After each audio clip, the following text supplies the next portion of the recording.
se llama hipalaje.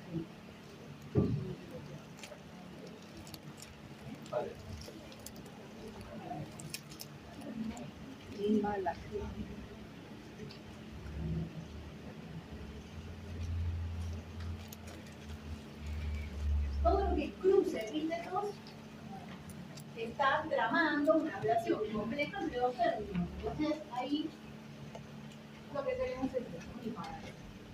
Estos recursos no los inventó Góngora. Lo que pasa es que los está usando para producir una cierta cantidad de efectos. La dificultad, la oscuridad, el contraste, etc. Bien. Ahí cruza. Creo que le podría repetir que es el hipalaje. El hipalaje, es un recurso que consiste en cruzar dos atributos o epítetos, adjetivos, e invertirlo. O sea, le atribuyo uno a un sustantivo y el que le correspondía a ese sustantivo pasa al otro.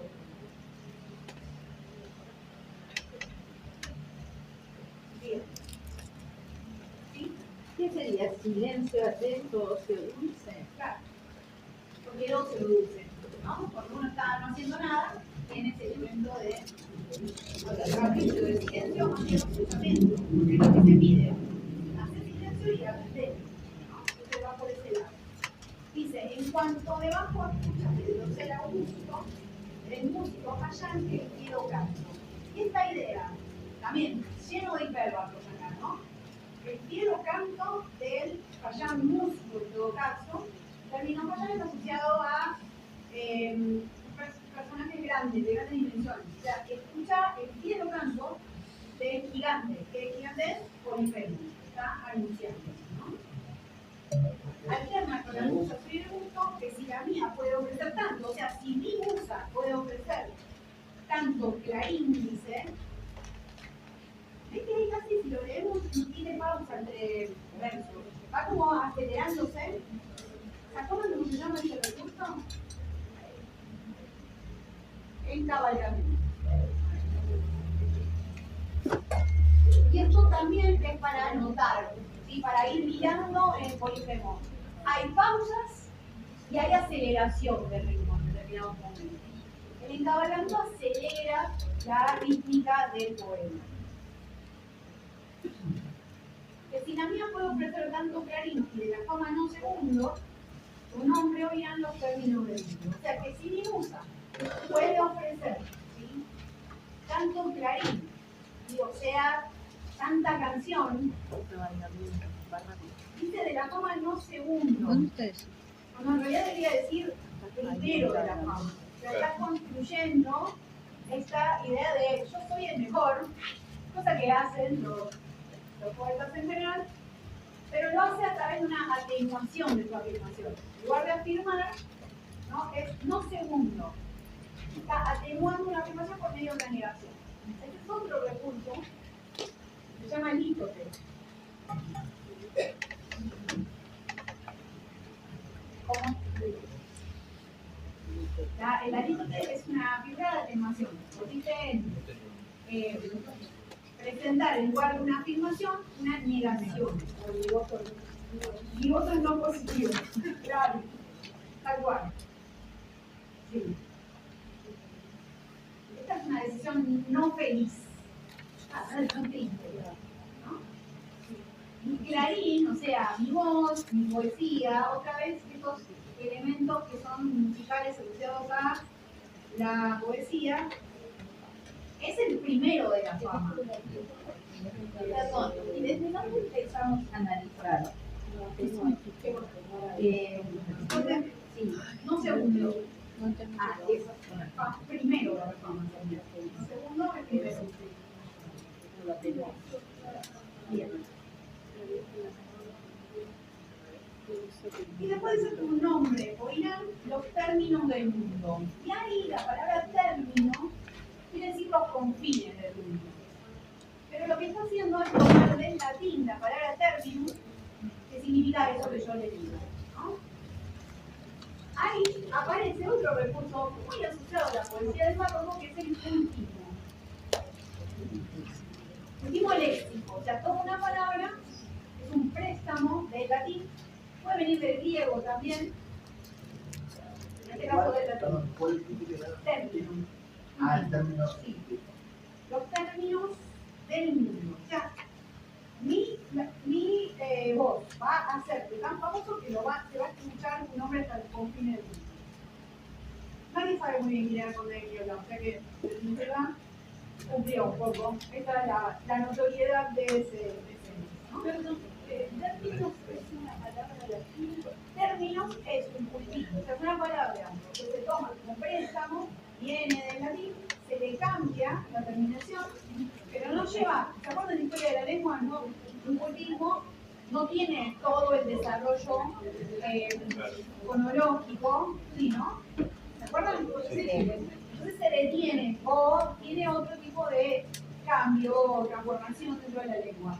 Acá este cultivo a veces es difícil porque uno dice término y entiende que término es una palabra española.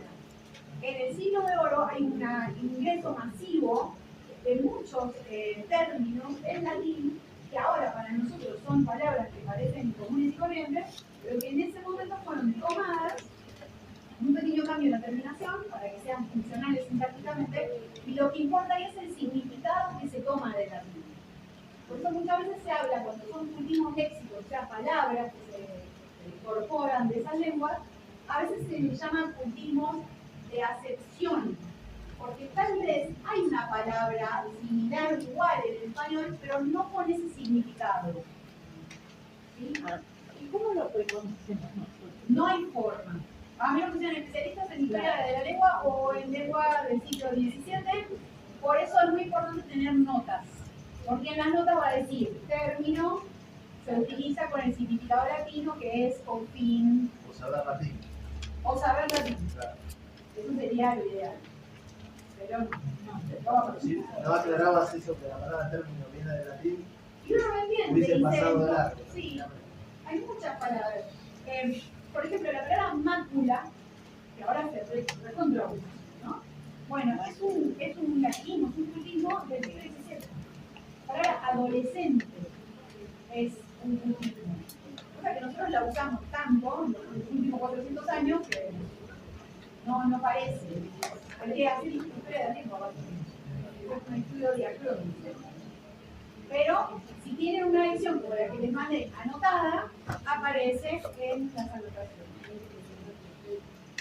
Una muy buena pregunta, la que hice. Con una respuesta muy angustiante.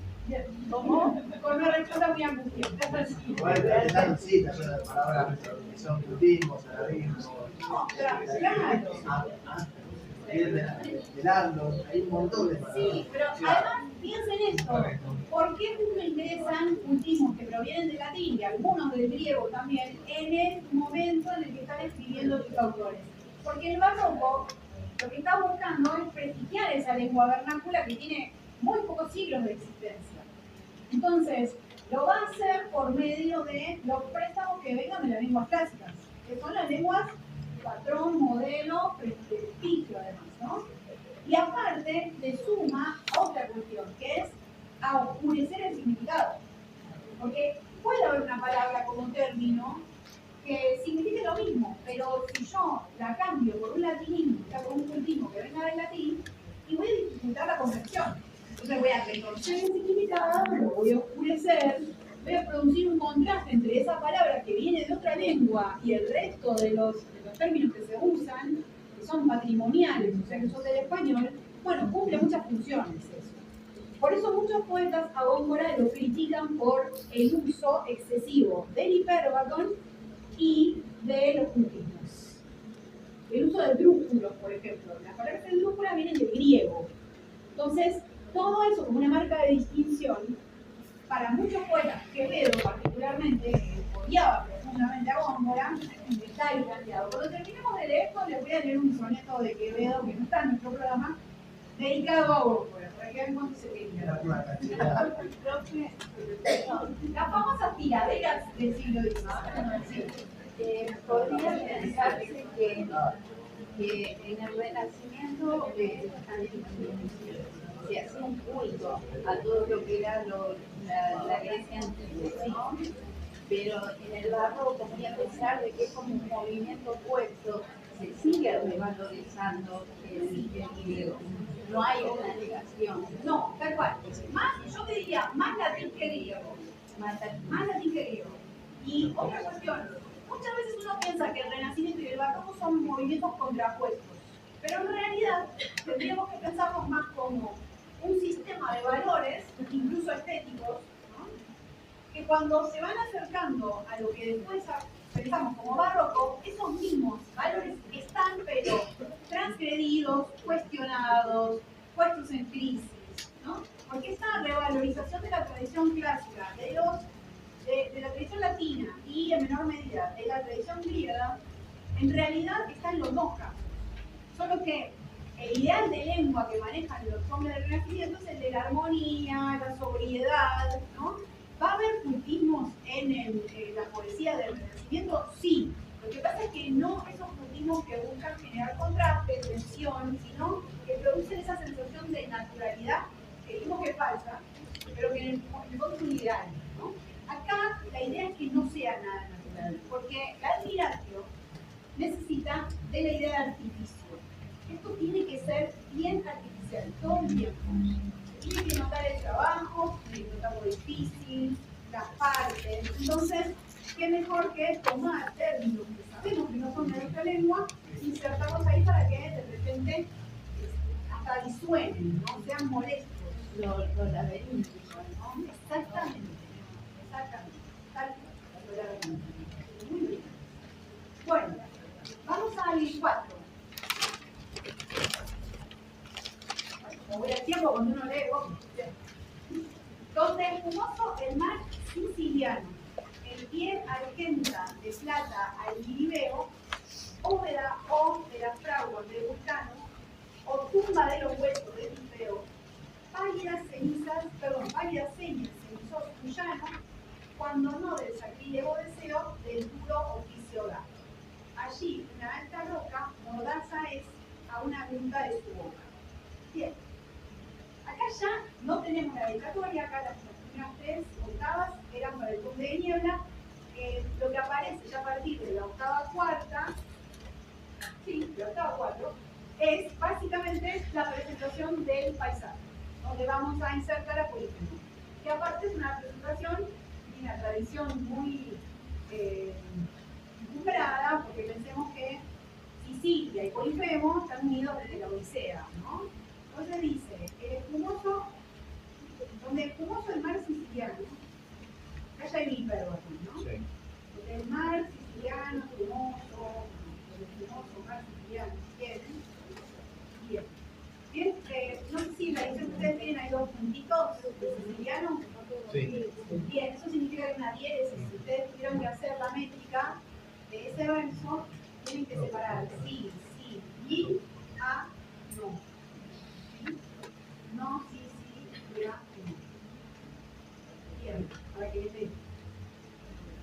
Bueno, ahí ya presenta la isla. El pie argenta de plata en Liribeo. Bueno, acá lo que tenemos es una sinécdoque en Liribeo. ¿Por qué? Porque el Liribeo es un monte y es una elevación dentro de la isla de Sicilia. Entonces, en lugar de decir Sicilia, va a decir Liribeo. O sea, la parte por el todo. Bien. Y acá dice, el pie argenta de plata en Liribeo. Es una metáfora para pensar la espuma del mar, ¿no? Porque está refiriendo al mar en el verso anterior, ¿no? Y el pie argenta. Argenta es un puntismo, que quiere decir que lo va a teñir o colorear de plateado. Eso es argentar. ¿No? Por eso nuestro país se llama Argentina. Bueno, argenta de plata en Liribeo, o sea, el mar llega a la costa con su espuma, y esa espuma asociada a lo plateado, ¿no? Tiñe ese color a la isla, representada por el Liribeo. Y dice, bóveda o de las fraguas de Vulcano, o tumba de los huesos de Tifeo. Y acá fíjense, ¿qué ganas? ¿Qué ganas? En realidad es o bóveda de las fraguas de Vulcano, o tumba de los huesos de Tifeo. Ahí ahí tienen un hiperbatón, casi innecesario, pero bueno, nada es necesario en Góngora, porque en realidad acá hay una disyuntiva, ¿no? Ese Lilibeo, o sea, esa isla es una cosa o la otra. ¿Qué es? Es o bóveda de Vulcano o tumba de Lilibeo. Bóveda o es un hiperbatón. Debería decir o bóveda. Bien. Acá lo que viene después en esos dos versos, el 4, es lo que aparece en Damos Alonso porque da como alusión mitológica.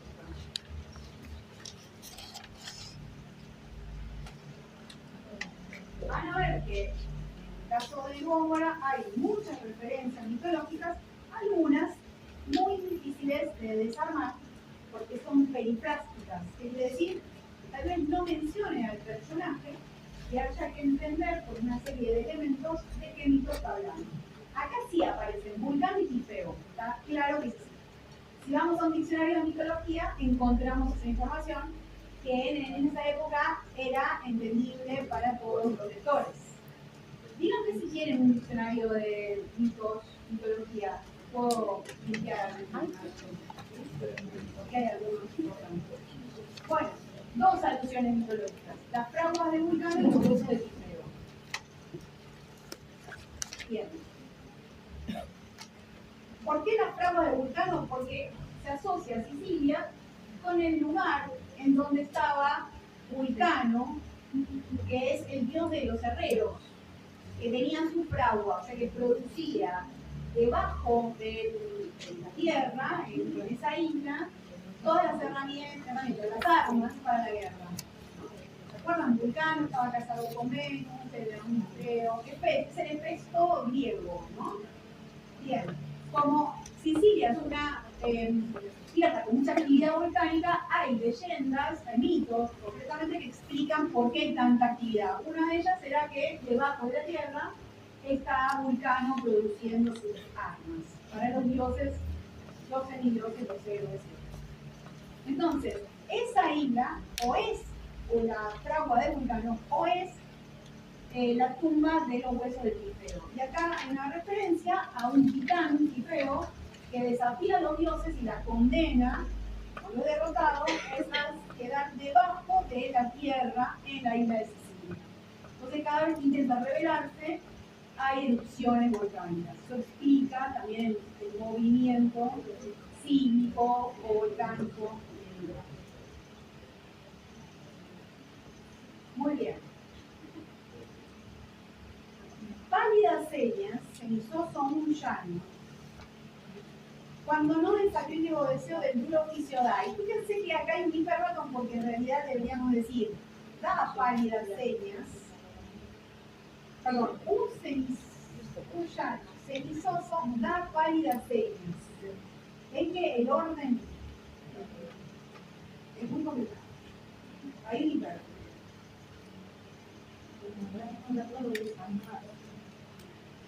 Dice, un llano, o sea, la tierra, un llano cenizoso, porque pensemos en volcán, ceniza, ¿no? No plateado. Dice, da pálidas señas. O sea que evidentemente hay actividad volcánica, puede haber cenizas, ¿no? Señales pálidas. ¿De qué dos cosas? O del sacrílego deseo o del duro oficio. ¿De quién? Bueno, acá es donde viene un recurso que tienen que mirar con mucha atención, que es el de la correlación.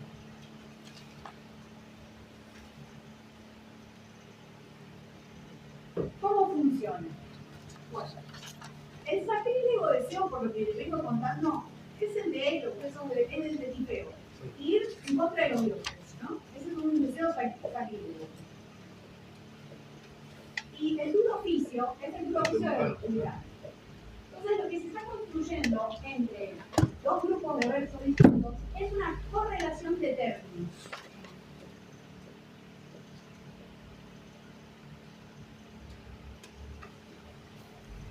Bien, esa correlación de términos la podemos desarmar así.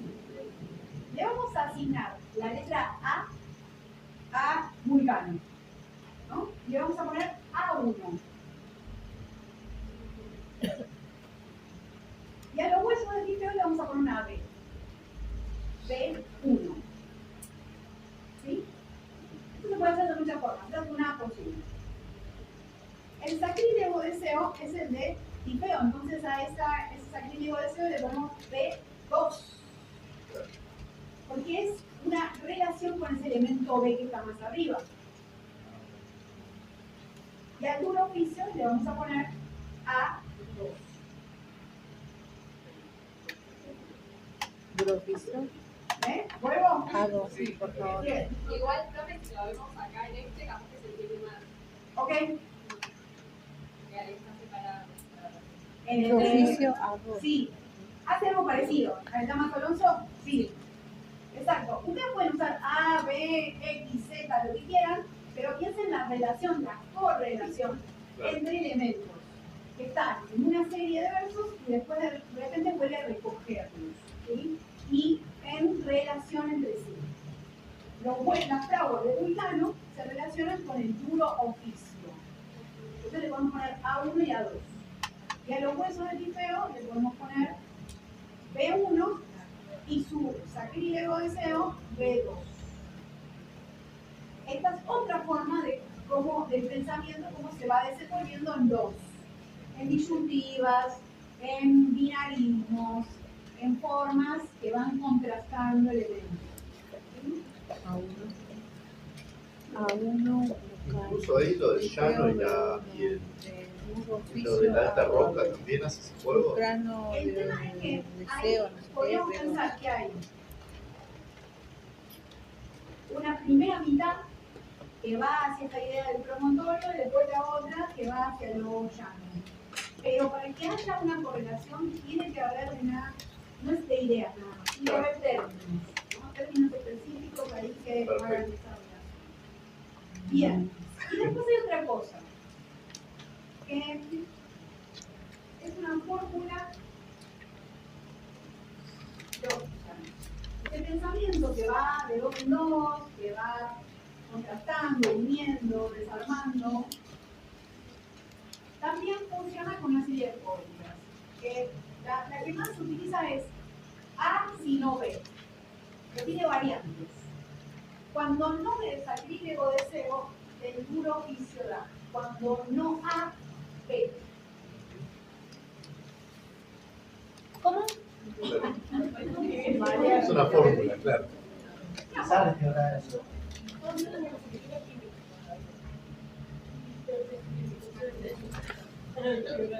Cuando no A, B. Claro, en esta ¿Sabes qué hora es? Sí, Sí. es una fórmula lógica. Esta construcción sería cuando no es A, va a ser B, Va a ser B. porque Y puede ser, si no es A, es B, antes que A es B. Imagínense todas esas posibilidades entre dos términos que tienen vínculos lógicos. ¿No? A, aunque B, variantes posibles. Las más básicas, si no A, B. Que es básicamente esto, solo que acá usa el conector cuando no A, B. ¿Sí? Cuando no A es B, sería el implícito, ¿no? Cuando no es señal del sacrílego deseo, es señal del oficio. Porque si hay ceniza, es porque o está Vulcano trabajando o está Difeo quejándose bajo la tierra. Esa es la idea. Perdón, ahora tengo que preguntar. ¿Está hablando del Etna en particular? Sí, en principio sí. Estoy pensando si hay otro volcán en Sicilia. Claro, yo por la cuestión de la ceniza volcánica. Sí, sí, porque esa ceniza volcánica se explica mitológicamente con estos personajes que en principio son los que producen algún tipo de actividad que hace que la Tierra.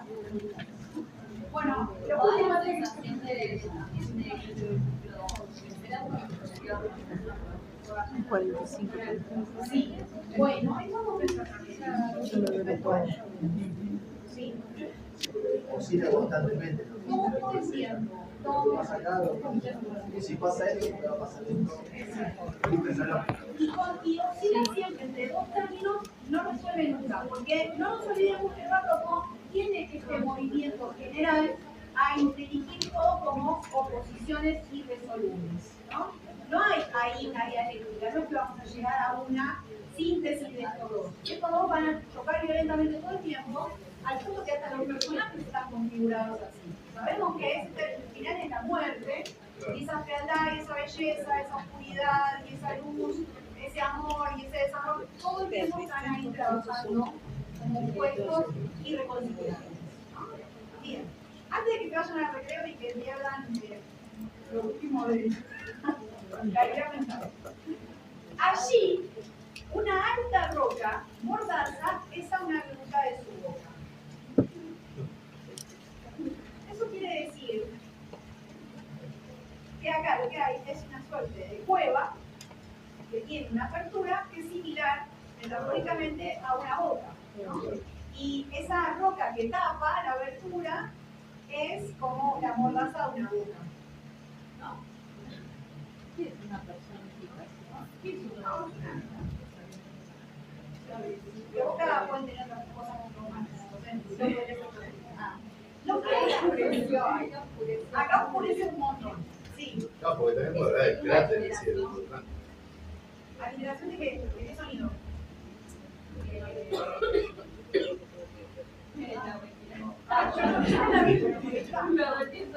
No, lo que hay es, y agárrense los pantalones.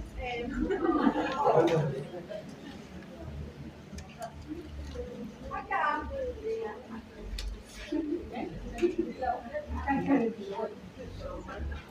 Miren, acá hay algo que se llama, es una fórmula que viene del latín. Que es, cuando en el latín se usa el verbo ser, que es el verbo ese, y un caso. Acá es donde yo lamento que ustedes no sepan latín, porque el latín es una lengua con caso. ¿Sí? Tiene terminaciones que dejan muy claro cuál es la función sintáctica que cumple cada una de las palabras. Hay un caso que es el caso dativo, que es el más difícil porque es el de los tiempos indirectos, el de los circunstanciales, el del complemento agente, todo lo que ustedes quieran.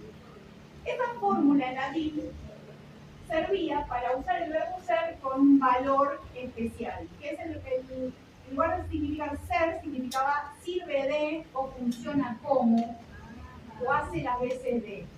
Entonces fíjense que dice allí una alta roca mordaza es a una bruja de su boca.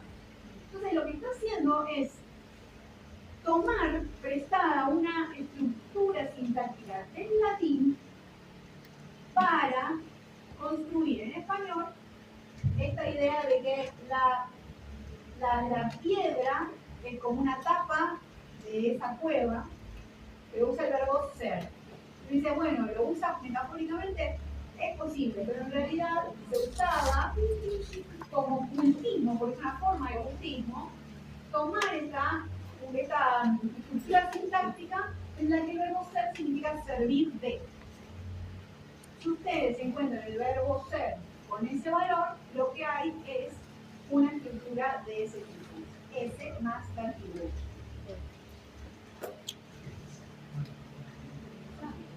¿Sí? El hiperbatón, esta fórmula, esta estructura, ¿sí? Son lo que se llaman cultivos sintácticos. Porque no es que simplemente tomaba préstamo un léxico, palabras que vienen del latín, sino que también toma estructuras de frase.